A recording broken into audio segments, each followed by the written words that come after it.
But with that though as well, I mean, I like that analogy. If you have a dark room, you just need a little bit of light in that room to light it all up. But if it's, you know, if you have a light room, it takes a lot of darkness to be able to do it. So I think that's, for me, shows that us as human beings and in this universe that we inhabit, we definitely are light. We are definitely more love. There's no doubt about it. But yeah, we do have the capability of that darkness as well. And to me personally, I appreciate that. You know, I like the fact that we can.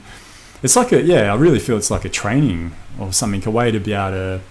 Like you said, really be able to understand. It's like that thing of having 0 and 100 on a ruler to know what 50 is, you know, to get a better understanding of ourselves and of consciousness. And that's very much principles of sacred geometry, like with Flower of Life, you know, God source energy, getting to know itself, had to create limitations, you know, create a circle and another circle. And that's very much the reality that we live in at the moment. I love sacred geometry. I find it so powerful, and I've seen the fundamental makeup of the universe from sacred geometrical patterns. So I had this vision once where if you just imagine beams of light and they're sort of intersecting with each other, and the angle and the geometry at which they intersect determines what type of molecule or what type of solid reality they can create. Oh, right. So, and you experienced that? I've seen, I've actually seen it. Sure.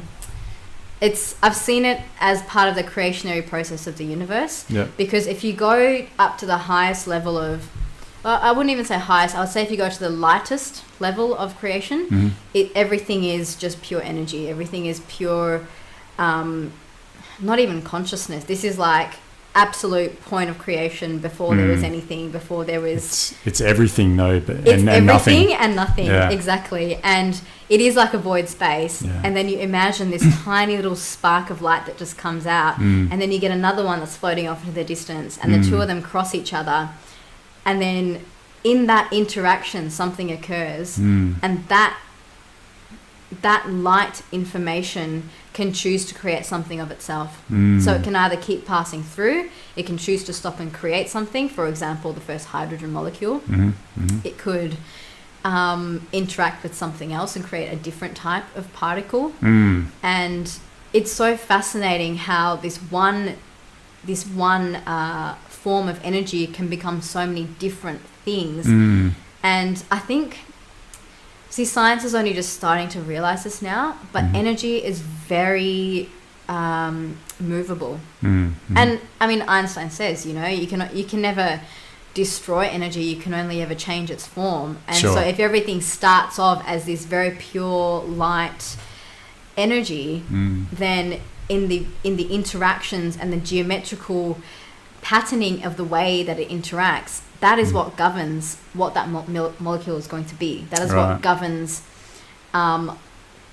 its characteristics. Sure. So I guess where sacred geometry becomes very powerful is it takes those divine imprints. Like, I really believe that sacred geometry is source divine energy imprinted in a physical form, because that is a very easy way that makes it accessible to humanity. Because you can't tell a lot of people, oh, just tap into source energy. They're going to be like, what are you on about? Sure. So sacred geometry takes that energy and it brings it into something that's tangible, something that you can look understand. at. Yes. Yeah. And then, of course, a lot of people have the feeling life as well. They have the feeling they get when they look at different codes. I mean, I'm not sure if you've ever experimented with different types of geometry, so the Flower of Life, the like the Sri Yantra, things like that. But they have a very different feel to them. Oh, definitely, you know, some of them are just pure love.